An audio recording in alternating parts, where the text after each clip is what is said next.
Have you ever noticed that today we have everything? Information, motivation, technology, options.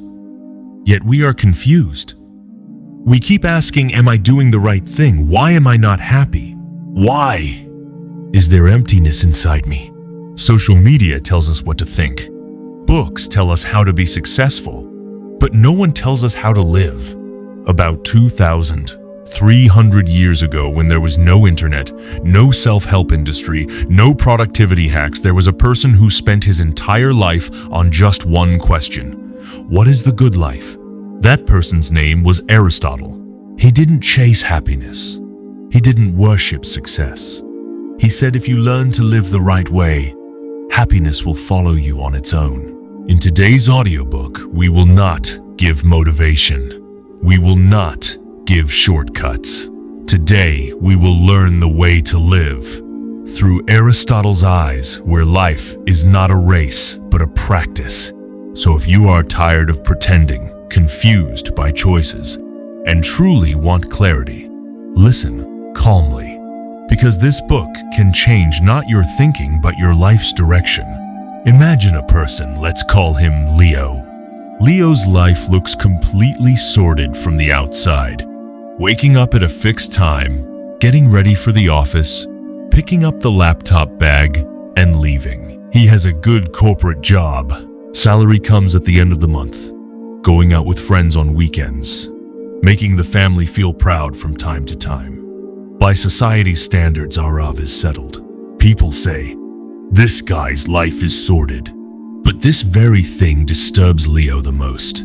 At night, when everyone is asleep, when the phone screen goes off, when only the ceiling fan sound plays in the room, a strange emptiness inside Leo starts to speak.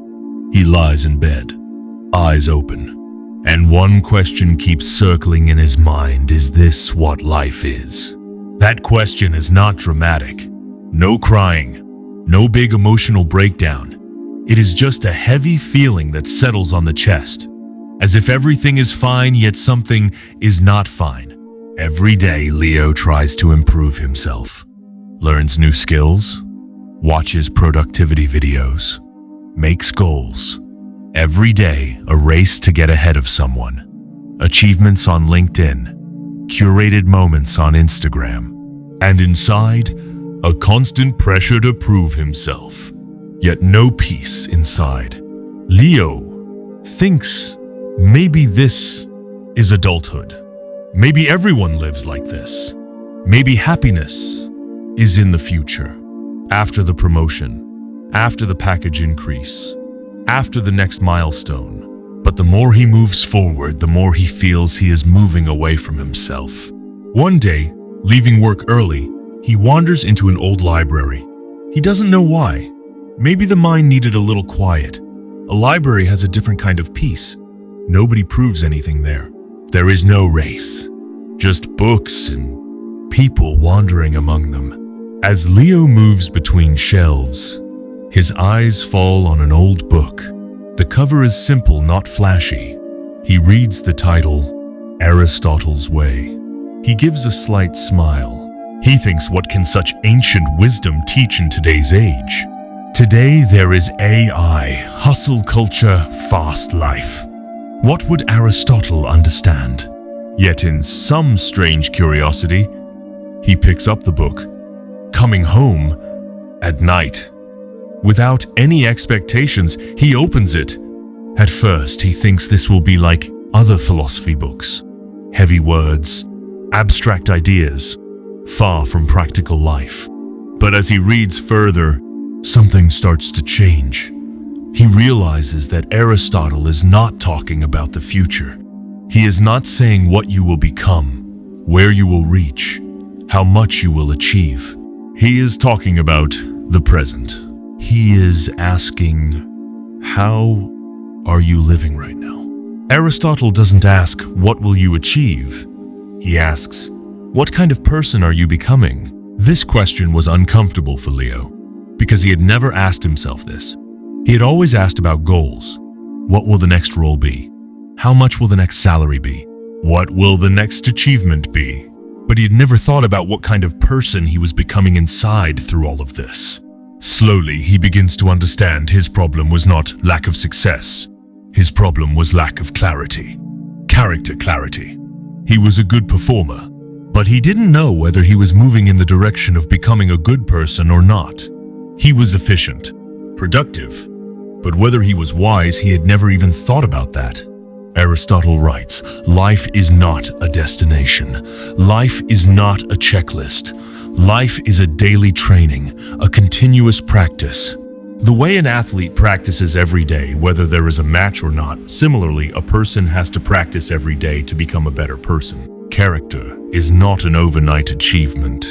It is built from habit, from choices, from small, daily actions. This idea was not new to Arav, but in this context, it was very deep. He realized that he had been pouring all his energy into results, not the process. He was chasing outcomes, not building identity. For the first time, Leo started slowing down. Before, he would pick up his phone in every empty moment. Now sometimes he would just sit, without music, without a screen, just with his own thoughts. In the beginning, it was uncomfortable. The mind would run, become restless. But slowly, he started becoming accustomed to that silence. He started asking himself, why am I doing this work? Is this decision aligned with my values or just driven by fear? Am I honest or just convenient? These questions were not easy. Many times the answers were not pleasant. Many times he would realize he was compromising just for approval, just for safety. But one line of Aristotle kept him grounded. Virtue is not about being perfect.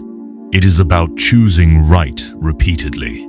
Leo understood philosophy is not an escape. Philosophy is responsibility, the responsibility of your choices. Slowly, small changes began to appear in his behavior.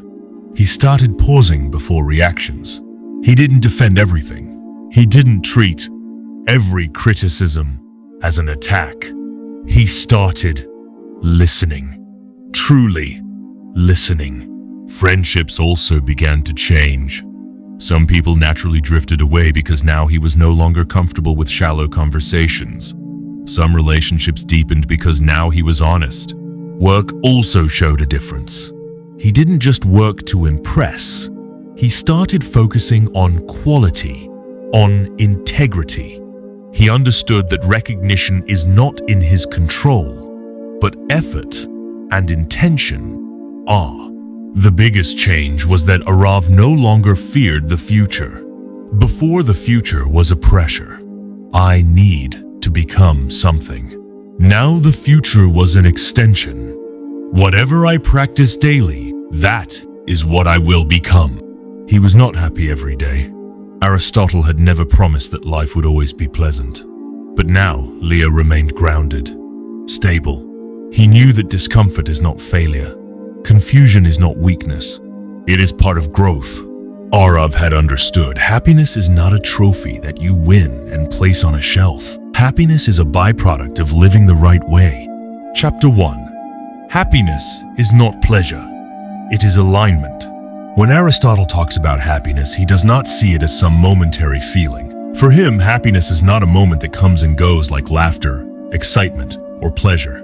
The happiness Aristotle talks about, he gives it a name, eudaimonia. Eudaimonia means living according to your highest potential. Not that you will always feel happy, but that you will be living the right way. In today's world, happiness has been linked to pleasure. Good food, travel, getting likes, appreciation, comfort, these are not bad. But Aristotle says this is not happiness. These are just temporary pleasures. They come, they go. And after they leave, that same emptiness inside remains. Real happiness is born when there is no conflict within you. When what you are and what you are becoming are in harmony. When your daily life does not clash with your inner values but is connected to them. According to Aristotle, a person's job is not just to survive. Everything has a purpose. A knife's purpose is to cut. The eye's purpose is to see, and a person's purpose is to live with reason, to choose actions thoughtfully, and to gradually become a better person. If a person is only chasing comfort, they are not using their potential. And if a person is only chasing achievement but becoming hollow inside, they too are living against their potential. In both cases, restlessness is born. Aristotle says happiness is not a reward that comes at the end of life. Happiness is an ongoing state built when you align your daily actions with your character. When you choose long-term growth over short-term pleasure. When you choose the right path instead of the easy one. Chapter 2. You become what you repeatedly do. Aristotle understands a person not by their intention, but by their actions. For him, it doesn't matter what you think or feel. What matters is what you do every day. From this thinking comes his powerful idea. Character equals habit, meaning you don't become a good or bad person in one day. You don't build a great or fallen character through one big decision. A person is built slowly, through small daily actions. Those actions so small that we often ignore them. Aristotle says, a person becomes what they do repeatedly. If you repeatedly tell the truth, honesty becomes your identity. If you repeatedly procrastinate, procrastination becomes your nature. If you repeatedly surrender to fear, fear becomes your habit. And if you repeatedly choose discipline, discipline becomes your strength. Character is not a mask worn when needed. Character shows when no one is watching. When you have the chance to take a shortcut but you still choose truth. That moment builds character. Small lies slowly hollow out character. Small discipline, showing up on time, completing one task, keeping one promise, these actions lay the foundation of strong character. Chapter 3. The golden mean balance is power. According to Aristotle, the biggest mistake a person makes is living in extremes. Either too much or nothing at all. Too much fear or no fear at all. Too much control or complete carelessness. Aristotle does not consider this wisdom. For him, the real form of wisdom is balance. He calls this thinking the golden mean. The golden mean means the path between two extremes, where a person neither suppresses themselves nor loses themselves. Aristotle believed every virtue has two edges. On one side, excess. On the other, deficiency. And the right amount between the two is the virtue itself. Take the example of fear. Too much fear makes a person a coward. They give up before taking risks. They imagine worst case in every situation. But no fear at all is also not wisdom. Such a person is foolish, ignoring consequences, unable to recognize danger. Aristotle says courage lies between these two. Courage doesn't mean having no fear. Courage means doing the right thing, despite fear, feeling fear, understanding it, and then keeping it in control. The same principle applies to all emotions and actions. Too much anger makes a person destructive. Too little anger can make a person weak. The right anger at the right time, for the right reason, in the right amount that is balance. Too much desire blinds a person. No desire makes a person indifferent. Balanced desire keeps a person alive and grounded. Today's world rewards extremes. But Aristotle reminds us, extremes may be flashy. They are not powerful.